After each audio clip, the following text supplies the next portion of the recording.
Hi, you're welcome to Explore Insight. In this video, we'll be treating the Cisco Lab 10.1.4, which is all about configuring initial router settings. Next to it, we have three objectives. One is to verify the default router configuration. Two is to configure and verify the initial router configuration. And the third is to save the running configuration file. Now let's look at the background. So in this activity, you're going to perform basic configuration of the router. Now we will secure access to the CLI and console ports using encrypted and plain text password. You also configure messages for users who are logging into the router. These banners warn unauthorized users that access is prohibited. Finally, you'll verify and save your running configuration. Now we're going to follow this following up instructions to get everything done for this lab exercise. So let's start with the first one, which is to verify the default route configuration. With step one, we're going to establish a console connection to R1. The first thing we need to do, we need to choose a console cable from the available connection. And how do we do that? We have to come to connections, click on console. Now, when you take the console, click on PCA, take RS232 and move over to R1. Then you click on console. So we have achieved the step 1B and step 1C sent over here. Now let's go to 1D. In 1D, we need to click on PCA. Then we'll click on desktop. Then you go to terminal and just click OK. So having done this, the next thing we need to do is we need to configure R1. So you can see here, you are not able to configure R1. So this moves us to step 2. In the step 2, it says enter privileged mode and examine the current configuration. So you can access all the router commands from privileged exec mode. However, because many of the privileged commands configure operating parameters, privileged access should be password protected to prevent unauthorized use. So in 2A, we are going to enter privileged exec mode by entering the enable command. So the first thing we need to do is when you tap in your enter key, you're going to type EN. And for EN, you're going to see what necessary thing we need to do. So now the first thing we need to do is to enter the show running configuration command. And let's do that by typing show running config. So take a look here and tap enter key. Now if you look here, you're going to see more here. Just tap your space bar and then you can see every configuration done there. Now we need to find out what is the router host name. So you go up to find that information. So you can see the host name is here. So we have the host name for that device to also be the router, which is the default name given by Cisco. Then the next question we have here is, how many fast internet interfaces does the router have? So count with me. Let's go to look for fast internet on the Cisco packet tracer. And look from here to here. Okay. So how many can you find? I believe that's 4, right? Fast internet 0/1/0, 0/1/1, 0/1/2, and 0/1/3. So that makes it 4. So you come over here to answer the question. So this is why I've written 4 and I specified the fast Ethernet port. So let's move to the next one. How many gigabyte Ethernet interfaces does the router have? So follow me back to the packet tracer. How many can you find? For me, I can see 2, which is the gigabyte Ethernet 0/0 and 0/1. So this is why I have written 2 and I specified on that interface. Now go to the next question. How many serial interfaces does the router have? So let's see that. How many can you see? I can see 2. So we have serial 0/0/0 and serial 0/0/1. So that's 2 interfaces we can find in the router. And this is why I've written 2 here. The next thing we need to check is what is the range of the values shown for the VTY. Now for the VTY, let's go down. Let's go down. Yeah, I've gotten something about line VTY. So check here with me. So it says what's the range? So we have line VTY 0, 4. So that's a range. That tells us 0 to 4. So this is why on my booklet I've written 0 to 4. So let's go to the next question. It says, display the current contents of the NVRAM. We are going to say show startup config. Remember the last time you type show running config. So this time is show startup config.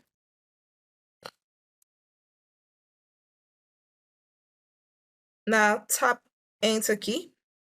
Now what do you see? What do you see here? Now you're going to see the startup configuration is not present. So does it give you a thought? Like what's happening? Why does it say startup configuration is not present? So before I can answer the question, let's look at what we have in the lab exercise. So it says, why does the router respond with the startup config is not present message? Well, if you notice, before the show startup configuration, we only try to key in the command show running configuration. We didn't save it. So it means that since the router responds with this message, startup configuration is not present, it shows that the configuration file has not been saved to the NVRAM. So it's just currently on the RAM. And that's why when we say show running config, you can see that without being saved with the startup configuration command. And if we want to save that, we're going to say copy running config, start up config.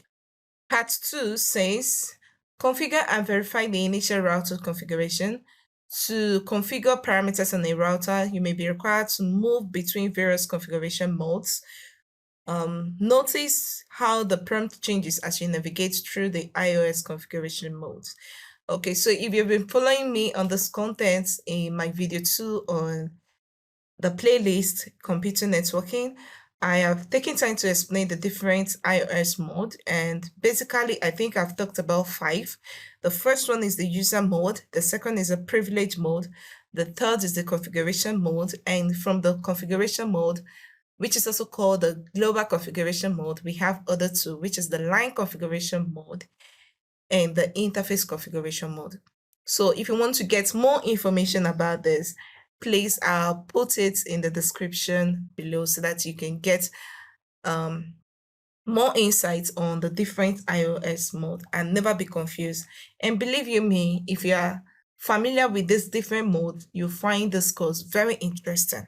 Now let's go to step 1. Configure the initial settings on array 1. Note, if you have difficulty remembering the command, refer to the contents for this video. So the commands are the same as you configure on the switch. So do well to watch my video 2 on the playlist, computer networking. Thank you for doing that. Now, let's go to A, configure array 1 as the host name. Where are we going to do that? We have to do that on the configuration mode.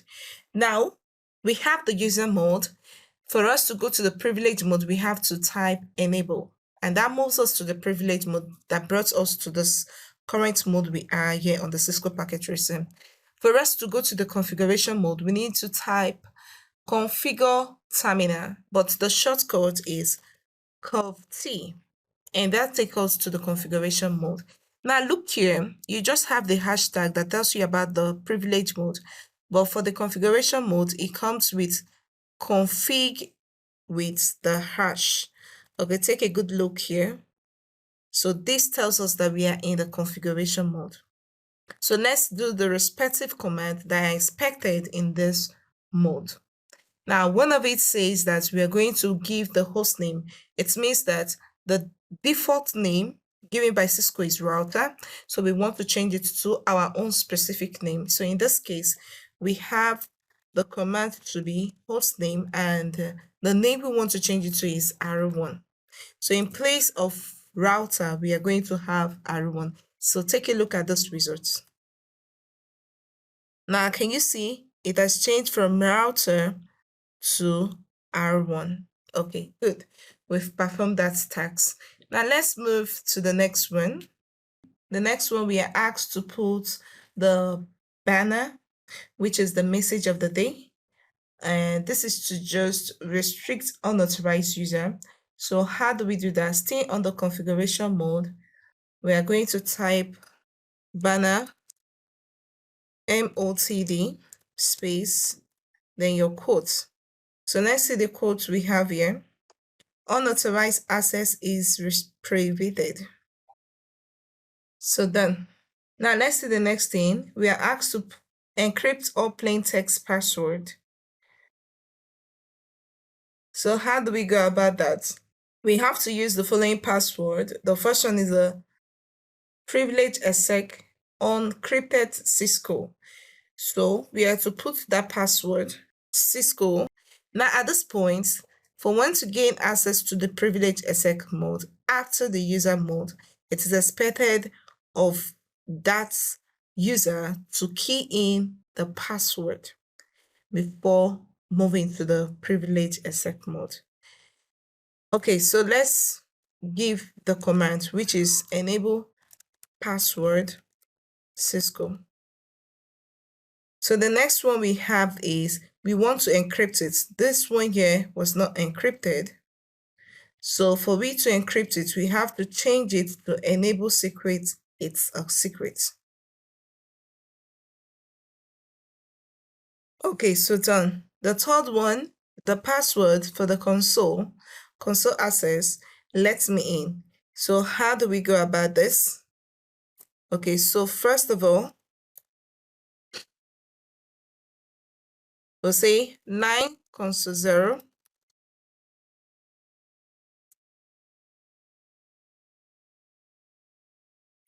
And then we'll type the password.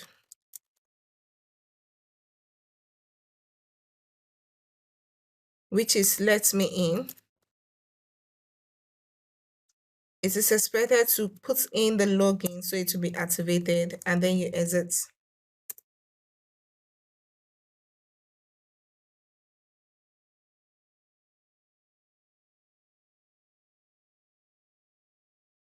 Now, step 2, we need to verify the initial setting of R1. Verify the initial setting by viewing the configuration for R1. Now, which command do you use? We are going to use show running config. That's the shortcut you store over there. So you can say show running config, which is configuration. That would definitely work.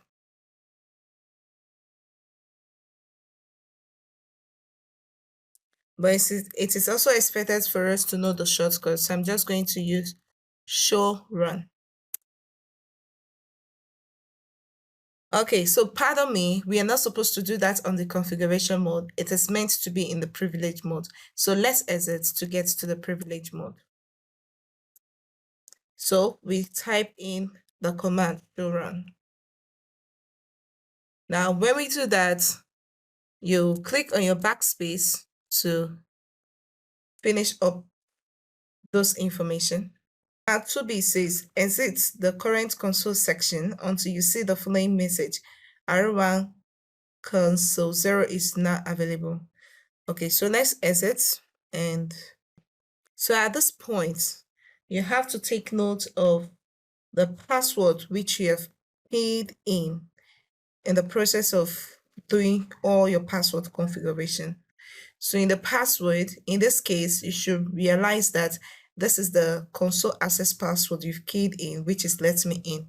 Now remember that when you want to put the password, it's going to be invisible. You're not going to see what you're typing, but make sure you type rightly. And once you're done, tap in your enter key. Although it takes a lot of time because I was trying to explain. So when you're ready, do it and then press your enter key, and then it will take you straight to the user exec mode.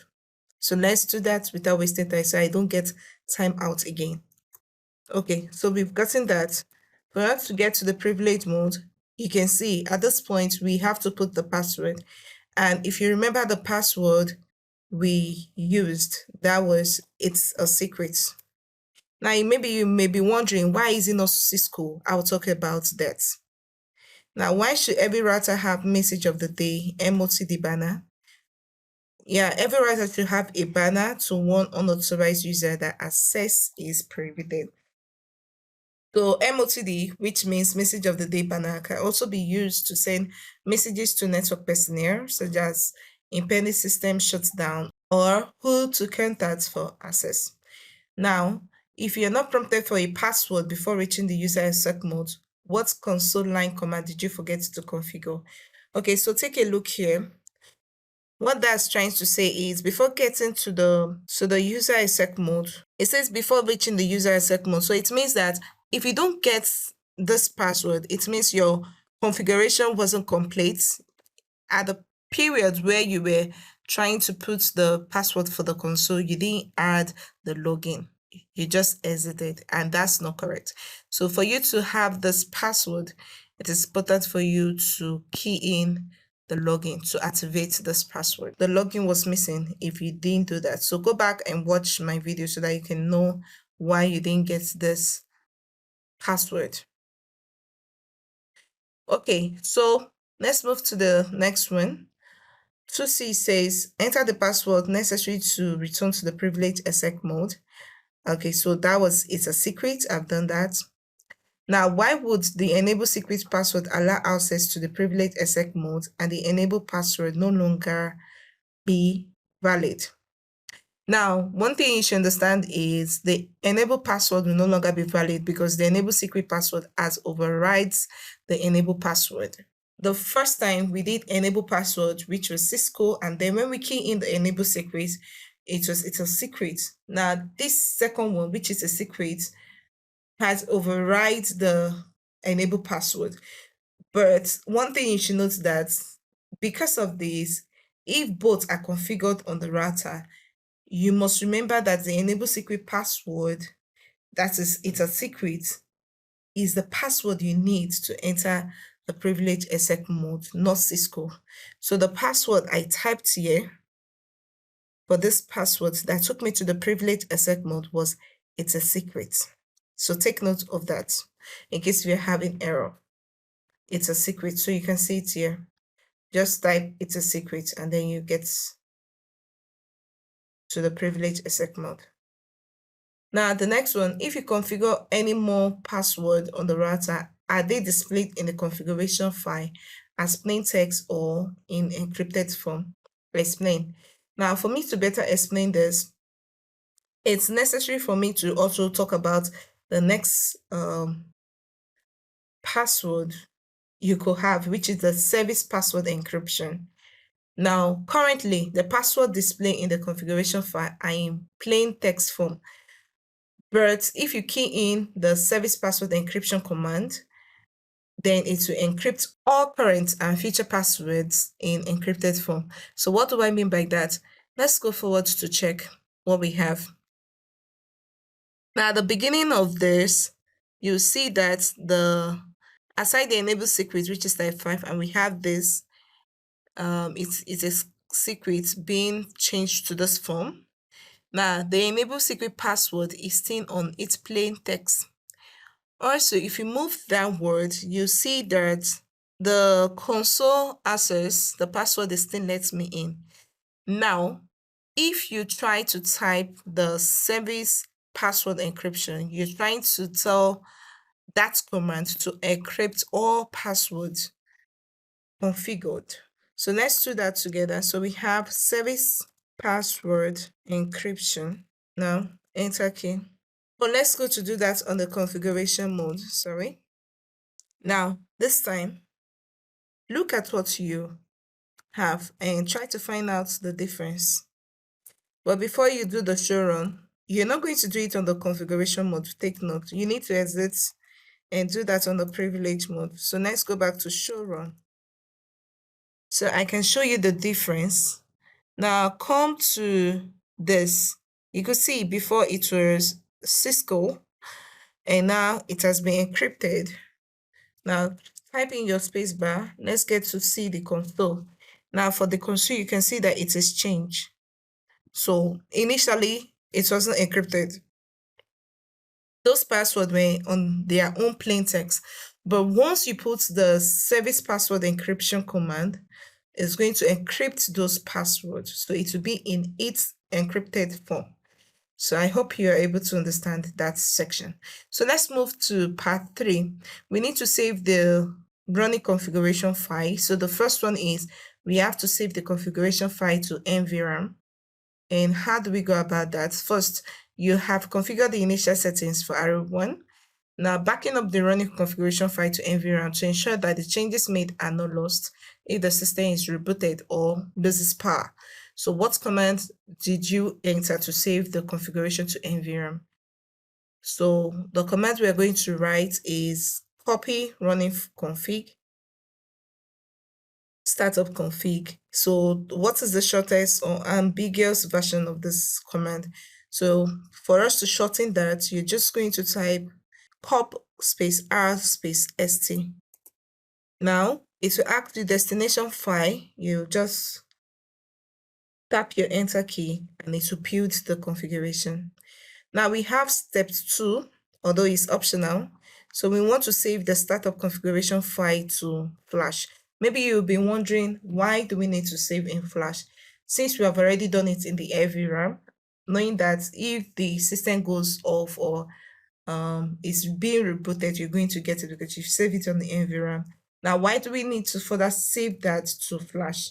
So let me just give a brief explanation here. Although you'll be learning more about managing the flash storage in a router soon, so you'll be interested to know that.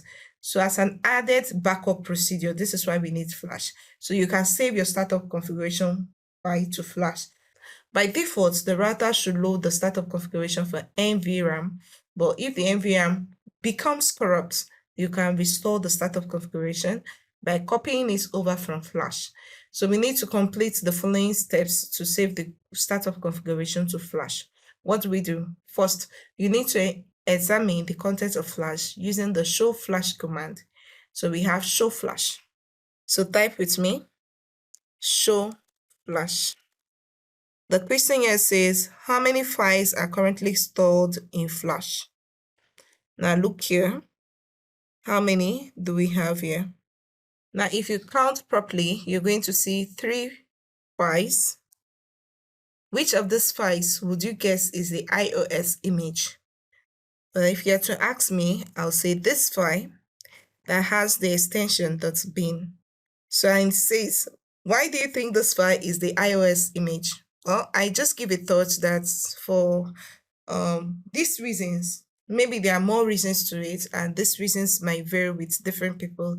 But for my own reasoning, I think first, the statement specified that we're looking out for one, which has to do with which of the spies would you guess is the iOS image, okay? So that sounds singular, and I could guess that is .b. Now, secondly to that, if you look at the file, also check the length, you find out that it has the longest length here, which is this. And my third point is going over to the name and the status. Others have the extension .xml except this, which has the extension as .bin. So whenever you hear .bin, that has to do with the iOS image. Okay, so copy startup config flash. So we want to save the startup configuration file to flash. So 2 ways to type that. Is either you type the full command or you just use the shortcut command. Okay, so I'm just going to type the shortcut command, which is cop space st space fl, and type my enter key, and also tap my enter key again, and boom, we're done. So use the show flash command to verify the startup configuration file is now stored in flash. Okay, so just type show flash command. Now, when you do that, so you can see what you have now. Okay, so you can see, and you can see the fourth one, which is 1267.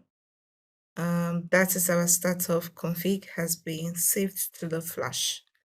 Okay, so we've come to the end of this lab exercise, and I hope you enjoyed every bit of it.